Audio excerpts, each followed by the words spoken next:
వచ్చి అరే all right బాగానే ఉన్నారా అంటే ఓకే అన్నట్టు మీరు ఒక ఇట్లా ఉన్నారు, అయిపోయింది అక్కడ. తర్వాత ఆమె దగ్గరికి వెళ్ళి ఆమెకు రక్తం కారుతుంటే టిష్యూస్తో తుడుస్తుంటే మీరు అక్కడ ఆ సిచ్యువేషన్లో అనాల్సిన పాయింట్ కాదు. మీరేమొచ్చి ఆమె లిటరల్గా అడ్డొచ్చింది పడింది అన్న ఏమన్నారు, నాకు నన్ను ఆపడానికి వచ్చి తను గుద్దుకుంది అన్నట్టు అన్న. ఆమె అక్కడ రక్తం గారుతుంది. మీరు కన్సర్న్ కూడా చూపించిన అవసరం లేదు, ఎందుకంటే మీరు ప్యానిక్ అయి ఉంటారు, మీరు కూడా కాంపిటీషన్లో ఉన్నారు కాబట్టి మీరు కన్సర్న్ కూడా చూపించిన అవసరం లేదు, మీరు అక్కడ కూడా రావాల్సిన అవసరం లేదు. బట్ ఆ పాయింట్లో ఆ పిల్ల రక్తం గారుతుంటే ఆమె నా అడ్డొచ్చింది అందుకే ఇట్లాగా అయ్యింది అన్నట్టు మాట్లాడితే ఆ పిల్ల వెంటనే ఈ టిష్యూ తీస్తుంటే అది తీసేసి మరి మీకు డిఫెండ్ చేసుకోవాలని ఆ పిల్ల ట్రై చేస్తుంది.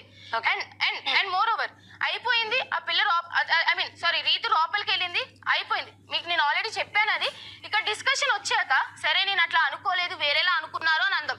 సరే మీరు అలా అనుకోలేదని అక్కడ అన్నా సరే, రీతు వచ్చింది మీరు హక్ చేసుకున్నారు, ఇక్కడ కూర్చున్నాక కూడా మీరు ఫస్ట్ పాయింట్ ఎలా తగిలిందిరా నీకు, ఫస్ట్ ఆమె కూర్చున్నాక ఫస్ట్ అడిగింది ఎలా తగిలిందిరా నీకు, నువ్వు అడ్డొచ్చావా లేకపోతే వెళ్ళావా అని చెప్పి అడిగారు. అక్కడ అవసరం లేదనిపించింది నాకు. ఇప్పుడు అడిగేదంటే తప్పేముంది, ఆ పిల్ల తనకి బాలేదు కదండి, మీరే కదా అంటున్నారు. ఒక్క నిమిషం. ఇప్పుడు తనకి అలా జరిగింది, అప్పుడు చెయ్యి అడ్డ పెట్టావేమో అందుకే పడ్డావు అని నేను అన్నా, ఒప్పుకుంటా. నేను ఏ సెన్స్ లో అడిగానంటే నాకు తెలీదు తను ఎలా పడ్డిదో. ఫస్ట్ ఆఫ్ ఆల్ తను పడిపోయినట్టు కూడా నేను అక్కడికి వెళ్ళినప్పుడు తెలీదు. ఇక్కడ ఉన్నప్పుడు నేను చూసాను తను పడింది, బ్లడ్ వస్తుంది, నాకు తెలిసింది.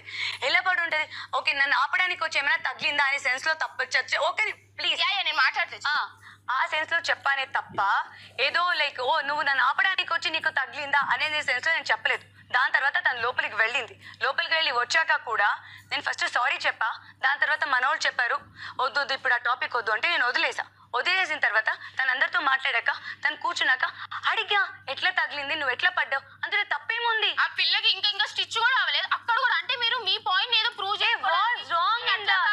ఇప్పుడు ఎలా పడ్డావు అన్న దాంట్లో తప్పేముంది. మీరు ఏమన్నారు, ఎలా పడ్డావంట అవును తప్పుంది. నేను ఇక్కడ బ్లడ్ వస్తుంది, బ్లడ్ కారుతుంది, అది తుడుచుకుంటున్నా, నాకేమవుతుంది అని దాంట్లో ఉన్నా. నువ్వు అక్కడ కూర్చున్నావు, గేమ్ అయిపోయింది, వచ్చేసావు, నువ్వు అక్కడ కూర్చున్నావు, నాకు చేయబడింది పడిపోయి ఉంటది అని అన్ను నన్ను ఆపడానికి ట్రై చేసి పడి ఉంటది అని అన్నావు.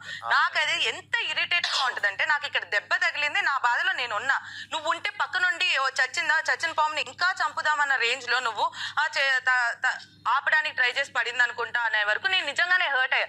ఓకే ఫైన్, అక్కడ కూడా నేను చెప్పాను నేను నిన్ను ఆపడానికి ట్రై చేయలేదు అని చెప్పాను. దాని తర్వాత వచ్చిన తర్వాత కూడా నాకు వచ్చిన తర్వాత నేను ఇమాన్యుయల్ దగ్గరికి వెళ్ళాను, ఆ తర్వాత వచ్చాను, అయిపోయిన తర్వాత కూడా నువ్వు మాట్లాడింది నాకు నిజంగా అలానే అనిపించింది. నువ్వు సారీ చెప్పినప్పుడు కూడా నేను ఇట్స్ ఓకే అని అన్నాను